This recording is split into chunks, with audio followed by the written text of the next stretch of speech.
But it's a classic, you guys should all know it, so enough about me. This one is called The Raven by Edgar Allan Poe. Oh, yeah. And yeah, I thought that would fit for Halloween, and it's kind of my theme song that I don't have memorized.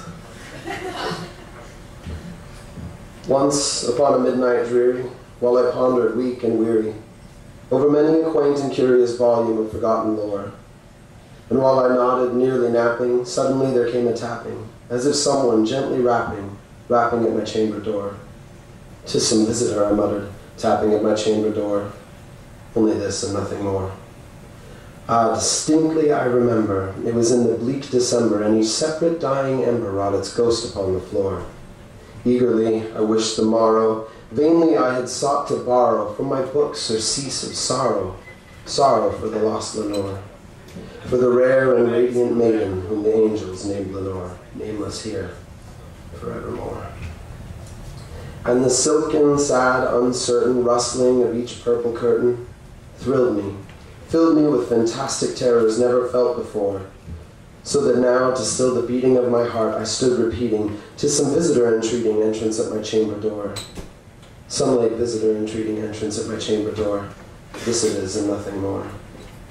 Presently, my soul grew stronger, hesitating then no longer. "Sir," said I, "or madam, truly your forgiveness I implore, but the fact is I was napping, and so gently you came rapping, and so gently you came tapping at my chamber door, that I scarce was sure I heard you. Here I opened wide the door. Darkness there, and nothing more. And deep into that darkness peering, long I stood there wondering, fearing, doubting, dreaming dreams no mortal ever dared to dream before. But the silence was unbroken, and the stillness gave no token, and the only word there spoken was the whispered word, "Lenore." This I whispered, and an echo murmured back the word, "Lenore." Merely this and nothing more. Back into the chamber turning, all my soul within me burning, soon again I heard a tapping somewhat louder than before. "Surely," said I, "surely that is someone at my window lattice. Let me see then what thereat is, and this mystery explore. Let my heart be still a moment and this mystery explore. 'Tis the wind and nothing more." Open here I flung the shutter, when with many a flirt and flutter in there stepped a stately raven of the saintly days of yore. Not the least obeisance made he, not a minute stopped or stayed he, but with mien of lord or lady perched above my chamber door, perched upon a bust of Pallas just above my chamber door, perched and sat, and nothing more. Then this ebony bird beguiling my sad fancy into smiling by the grave and stern decorum of the countenance it wore. "Though thy crest be shorn and shaven, thou," I said, "art sure no craven, ghastly grim and ancient raven wandering from the nightly shore. Tell me what thy lordly name is on the night's Plutonian shore." Quoth the raven, "Nevermore." Bless you. Much I marveled this ungainly fowl to hear discourse so plainly, though its answer little meaning, little relevancy bore.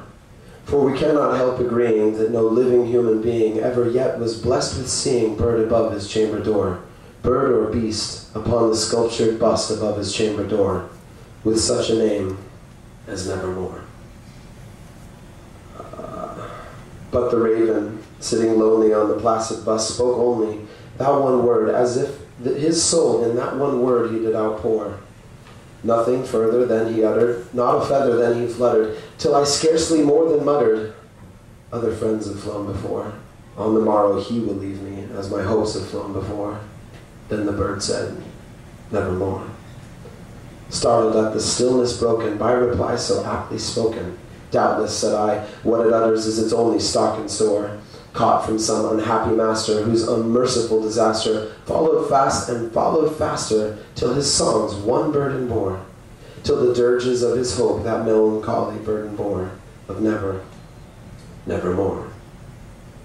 But the raven, still beguiling all my fancy into smiling, straight I wheeled a cushioned seat in front of bird and bust and door.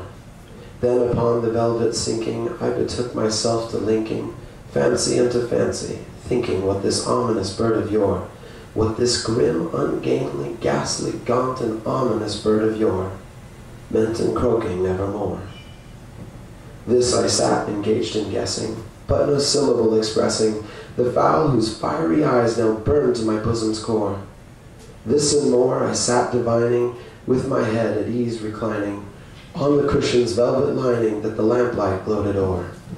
But whose velvet violet lining that the lamplight gloated o'er, she shall press nevermore.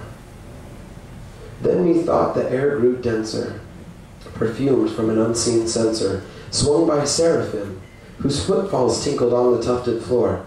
Wretch, I cried, thy God hath lent thee, by these angels he has sent thee, respite, and nepenthe from my memories of Lenore. Quaff, oh quaff this kind nepenthe, and forget the lost Lenore. Quoth the raven, nevermore. Prophet, said I, thing of evil, prophet still, if bird or devil, whether tempter said or whether tempest tossed thee here ashore. Desolate, all undaunted, on this desert land enchanted, on this home by horror haunted, tell me truly, I implore. Is there balm in Gilead? Tell me, I implore. Quoth the raven, nevermore. Prophet, said I, thing of evil, prophet still, if bird or devil, by thy heaven that bends above us, by that God we both adore. Tell this soul with sorrow laden, if within the distant Aidenn it shall clasp a sainted maiden who the angels named Lenore. Clasp a rare and radiant maiden whom the angels named Lenore. Quoth the raven, nevermore.